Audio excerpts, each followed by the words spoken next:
Hello everyone, মোৰ অন্য এটি ভিডিঅ'লৈ আপোনালোকক স্বাগতম জনাইছো।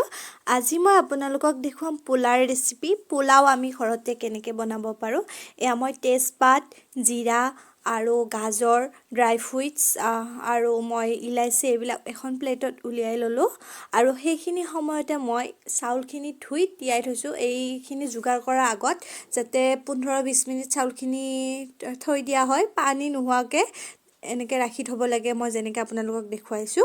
তাৰ পিছত মই কুকাৰত তেল আৰু ইলাইচি এইবোৰ লং এইখিনি দি উঠি ইয়াত মই তেজপাত পিয়াজ এইবিলাকেৰে ভাজিম আৰু সেইখিনি কৰি থকা সময়তে মই সাইডত মই কুকাৰত কণী আৰু আলু বহাই দিছো। মই আজি এক পোলাও হিচাপে নবনাও, পোলাওটো ভেজে কৰিম কিন্তু লগত কণীৰ এখন দম বনাম আৰু এইখিনি পিয়াজ আৰু কাজু বাদাম গাজৰ আৰু মটৰ কেইটামান দিছিলোঁ। মটৰ মোৰ তাত বহুত নাছিল যদিও আছিল অলপ, সেইখিনি দি দিলোঁ আৰু এইখিনি মই ভালকৈ ভাজিম যাতে মানে অলপ মুগা বৰণীয়া যে কালাৰটো আহিব লাগে সেই কালাৰটো নাহালৈকে মই এইখিনি ভাজি দিম। অলপমান কেমেৰাটো কিবা ধোৱা হৈ গ'ল, আপোনালোকে এইটো স্কিপ কৰি দিব।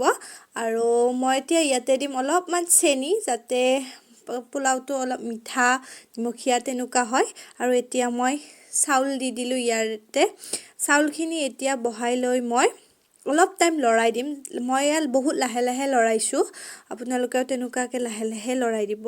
আৰু ইয়াত মই পানী ঢালি এইখিনি চাউলখিনি অলপ ভাজি হোৱাৰ পিছত মই পানী দি তাতে ঘিউ দিছোঁ। ঘিউ দিলে ফ্লেভাৰটো মজা আহে, ভাল লাগে।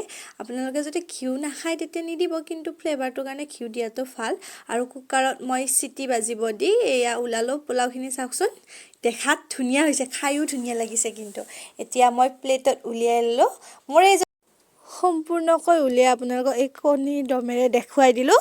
আজি এই পোলাও ৰেচিপিটো যদি আপোনালোকৰ ভাল লাগিছে লাইক কৰিব, কমেণ্ট কৰিব, শ্বেয়াৰ কৰিব, তেতিয়াহে মই নতুন নতুন ভিডিঅ'বোৰ দিবলৈ উৎসাহ পাম।